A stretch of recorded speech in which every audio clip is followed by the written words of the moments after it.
Hello, here is the news at this hour from Tstv. I am Olaide Amosu. Here are some major headlines. Oyo NULGE elects new EXCOS overnight. Navy redeploys 25 senior officers.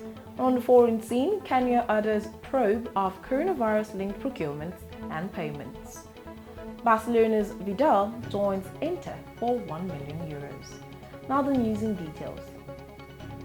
The National Union of Local Government Employees, NULGE, in Oyo State has elected a new set of executive.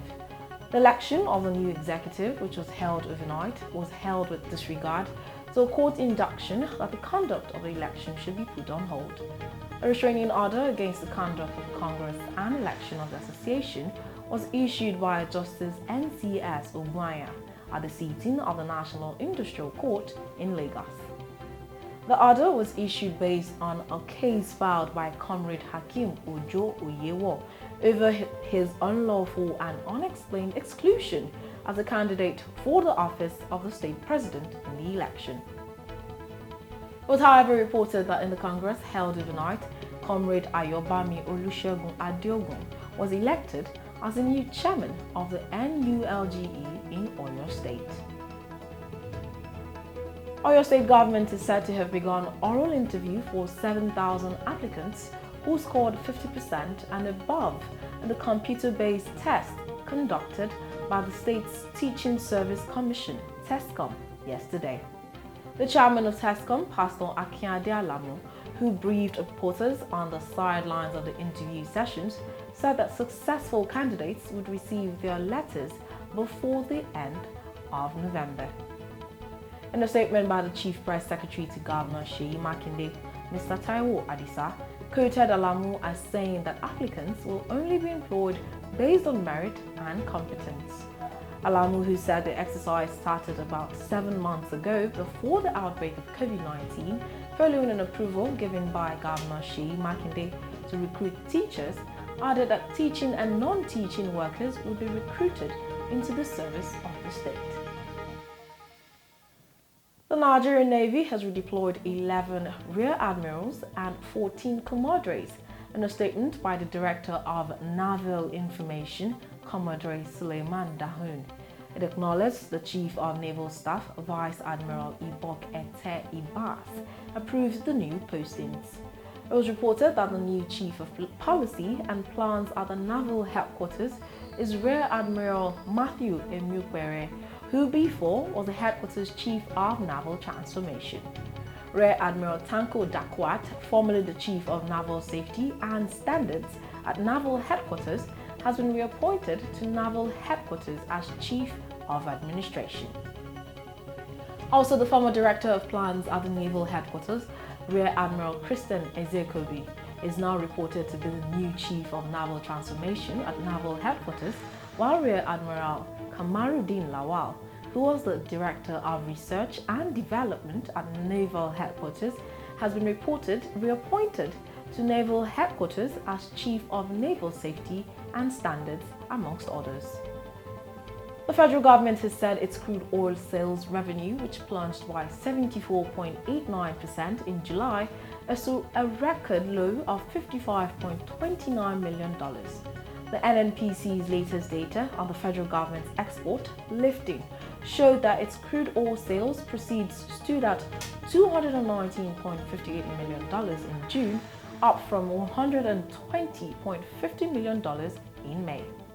It could be learned that oil and gas accounts for about 50% of federal government revenues and over 90% of export earnings, although it represents only about 10% of the country's gross domestic product, GDP. Meanwhile, following the collapse in global crude oil prices and demand, Nigeria's crude oil revenue tumbled from $336.65 million to $148.86 million. Moving on to the foreign scene, Kenya's Chief Public Prosecutor, Nordin Haji, has ordered a probe into the $71 million in irregular procurement linked to the coronavirus by the Kenyan Medical Supplies Authority, KIMASA. Hard-pressed Kenyan hospital staff has staged strikes to highlight what they say are scandalous practices by the authority, which purchases medication and equipment for the nation's public hospitals. It was also, however, reported that President Uhuru Kenyatta asked the National Ethics and Anti-Corruption Commission (EACC) to investigate contracts granted to influential figures, including politicians, without respect for rules of public procurement. United States authorities is said to have charged a New York police officer with espionage, accusing him of gathering information about the city's Tibetan community for the Chinese government. The officer, who worked at a station in the Queens section of the city, was directed by members of the Chinese consulate in New York. Born in China, the man had been granted political asylum in the United States, claiming he was tortured by Chinese authorities because of his Tibetan ethnicity. Through his contacts with the Tibetan community, the 33-year-old man gathered information between 2018 and 2020 on the community's activities, as well as identifying potential information sources.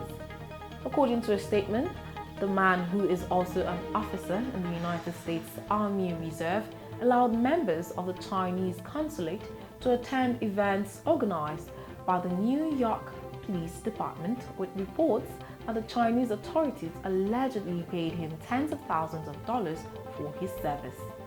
However, the officer has been charged with 4 counts, including enlisting in the service of a foreign country on United States soil, misrepresentation, and obstructing the operation of a public service.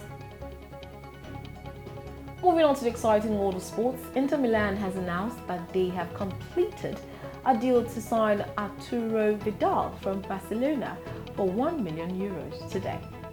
It was reported that Barcelona and Inter Milan have reached an agreement for the transfer of the player Arturo Vidal.